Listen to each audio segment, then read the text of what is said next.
कक्षा 10वीं के विद्यार्थियों, देखिए आज के इस वीडियो में विषय विज्ञान का एक महत्वपूर्ण प्रश्न हम देखेंगे। तो इस वीडियो में आज का प्रश्न है हमारा कि आहार जाल एवं आहार श्रृंखला के दो अंतर लेके। तो प्रश्न हमारा क्या है, आहार जाल एवं आहार श्रृंखला में अंतर। ठीक है, तो दोनों में अंतर बहुत ही सरल और सिंपल भाषा में हम देखेंगे। तो देखिए यहाँ पर आप अच्छे से हेडिंग डालिएगा। पहले आहार जाल एवं आहार श्रृंखला में दो अंतर निम्न है। ठीक है, एक तरफ आपको आहार जाल लिखना है और दूसरी तरफ आपको आहार श्रृंखला लिखना है। चाहे तो आप पहले आहार श्रृंखला लिख सकते हैं और फिर आप आहार जाल लिख सकते हैं। ठीक है, पहला अंतर आप देखें, जब अनेक खाद्य श्रृंखलाएं परस्पर का मतलब है कि एक दूसरे से मिलकर एक जटिल पथ का मतलब है कि कोई सा भी रास्ता है, ठीक है, वो बहुत ही टेढ़ा मेढ़ा है, हम आसानी से वहां तक पहुंच नहीं सकते। ठीक है, तो उसे कहेंगे जटिल पथ। ठीक है, तो एक जटिल पथ बनाती है तो एक जाल सा बनता है जिसे आहार जाल कहते हैं। ठीक है, जैसे कि ये आपका यहाँ पर आहार जाल का ही चित्र है। ठीक है, ये चित्र है।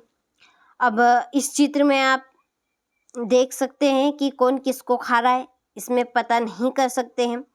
तो एक जटिल पद बना जिसमें हम पता नहीं कर सकते कि कौन किसको खा रहा है। तो एक ये जाल बना। ठीक है, ये क्या बना, एक जाल बन गया और इस जाल को ही हम क्या कहते हैं, आहार जाल कहते हैं। ठीक है, चलिए आहार श्रृंखला हम किसे कहते हैं, तो भोजन रूपी ऊर्जा का जीवों में क्रमिक रूपांतरण की श्रृंखला आहार श्रृंखला कहलाती है। ठीक है, आहार श्रृंखला हम किसे कहेंगे, भोजन रूपी ऊर्जा का जीवों में क्रमिक रूपांतरण की क्रम बाय क्रम, इसमें जीव अपने भोजन के लिए एक दूसरे भक्षण करेंगे। ठीक है, कि जो श्रृंखला है उसे आहार श्रृंखला कहते हैं। देखिए यहाँ पर ये चित्र है आपका आहार श्रृंखला का। ठीक है, तीन चित्र दिए ए बी और सी। अब देखिए ये पेड़ पौधे, इन पेड़ पौधों को हिरण खा रहे हैं, हिरण को बाघ खा रहा है। ठीक है, इस तरह से इन पेड़ पौधों को कीड़े मकोड़ों को यहाँ पर मेंढक को सांप और सांप को बाज खा रहा है। ठीक है, यहाँ पर आप देख सकते हैं इसमें इन पेड़ पौधों को ठीक है, जो केकड़ा होता है वो खा रहा है केकड़े को, मछली को बुगला। ठीक है, तो ये क्रम बाय क्रम एक दूसरे को खा रहे हैं, तो इसे कहेंगे हम क्रमिक रूपांतरण कहेंगे। क्या कहेंगे, क्रमिक रूपांतरण। ये किस में हो रहा है, जीव में हो रहा है। किसके लिए हो रहा है, भोजन रूपी ऊर्जा। ठीक है, ऊर्जा ग्रहण करने के लिए। अब हमें ऊर्जा कहाँ से मिलती है, भोजन से ही मिलती है। ठीक है, तो हम कहेंगे भोजन रूपी ऊर्जा का जीवों में, किस में हो रहा है, जीवों में क्या हो रहा है, क्रमिक रूपांतरण की एक श्रृंखला बन रही। क्या बन रही है, एक श्रृंखला। ठीक है, एक लाइन बन रही है जिसे हम कहते हैं क्रमिक रूपांतरण। ठीक है, या कहते हैं एक श्रृंखला जिसे हम क्या कहेंगे, आहार श्रृंखला कहेंगे। ठीक है, आपको पहला पॉइंट समझ में आ गया। इसकी परिभाषा है भोजन रूपी ऊर्जा का जीवों में क्रमिक रूपांतरण की श्रृंखला आहार श्रृंखला कहलाती है। ठीक है, चलिए दूसरा अंतर है, यह एक जटिल संरचना है। जटिल संरचना, देखिए मैंने आपको परिभाषा में बताया था, जटिल पथ का मतलब ये कि हम इसमें नहीं देख पा रहे हैं कि कौन किसको खा रहा है।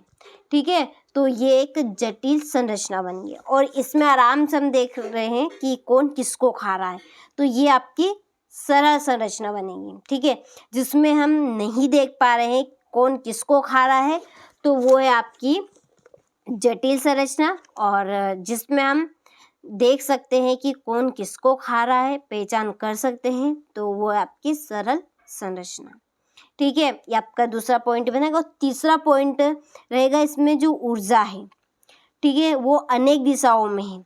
ठीक है, इससे जो ऊर्जा है, देखिए ये इधर भी जा रही है, इधर भी देखिए, इसमें सभी ऊर्जा ग्रहण कर रहे हैं। इसमें देखिए इस पौधे से देखिए ये आपका इधर भी जा रहा है, इधर भी।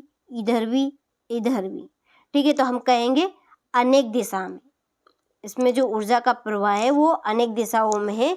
और इसमें आप देखिए, ये आपका एक चित्र नहीं है, ये 3 चित्र हैं, ठीक है। एक चित्र तो ये एक ही और एक ही। तो अब देखिए, इसमें केवल मात्र एक ही दिशा में जा रहा है ये, इसमें भी ये सीधा जा रहा है, ये भी। तो इसमें कहेंगे कि इसमें ऊर्जा का प्रवाह कैसा है, एक दिशीय, ठीक है। क्या कहेंगे, एक दिशीय। तो ये आपका दूसरा पॉइंट कि यहाँ एक जटिल संरचना है और यहाँ एक सरल संरचना है, ठीक है। और तीसरा पॉइंट, इसमें ऊर्जा का प्रवाह अनेक दिशा में होता है और इसमें ऊर्जा का प्रवाह एक ही दिशा में होता है, ठीक है। तो आपको अंतर अच्छे समझ में आया होगा। 3 अंतर है और तीनों ही बहुत ही सरल और सिंपल है। और ये प्रश्न आपका महत्वपूर्ण प्रश्न है, ठीक है। चलिए एक बार और हम इसको एक बार और रेट कर लेते हैं। आप चाहे तो आहार श्रृंखला पे लिख सकते हैं और आहार जाल आप बाद में लिख सकते हैं, ठीक है। पहला पॉइंट क्या था कि जब अनेक खाद्य श्रृंखलाएं परस्पर मिलकर एक जटिल पद बनाती है तो एक जाल सा बनता है जिसे आहार जाल कहते हैं। तो ये आपकी परिभाषा भी होगी, ठीक है। यदि आपने परिभाषा वाला वीडियो नहीं देखा है तो आप यहाँ से परिभाषा कर सकते हैं। मैंने परिभाषा भी बता दी है खाद्य जाल की और आहार जाल की। तो आहार जाल में आप आहार श्रृंखला में आप देखें, भोजन रूपी ऊर्जा का जीवों में क्रमिक रूपांतरण की श्रृंखला आहार श्रृंखला कहलाती है, ठीक है। दूसरा पॉइंट है, यह एक जटिल संरचना है। जटिल संरचना का मतलब मैंने आपको बता दिया है। यह एक सरल संरचना है, इसका भी आपको बता दिया है, ठीक है। तीसरा आप देखें, इसमें ऊर्जा का प्रवाह अनेक दिशा में होता है और इसमें ऊर्जा का प्रवाह कैसा होगा, एक दिशा में होगा, ठीक है। इसमें ऊर्जा का प्रवाह एक ही दिशा में होता है, ठीक है। अच्छे से आप स्क्रीनशॉट ले लीजिए इस प्रश्न के आंसर का, अच्छे से नोट करना है और अच्छे से कंप्लीट करना है, ठीक है। चलिए अब मिलते हैं आपसे अगले वीडियो में इसी तरह के मोस्ट इम्पोर्टेंट प्रश्न के साथ।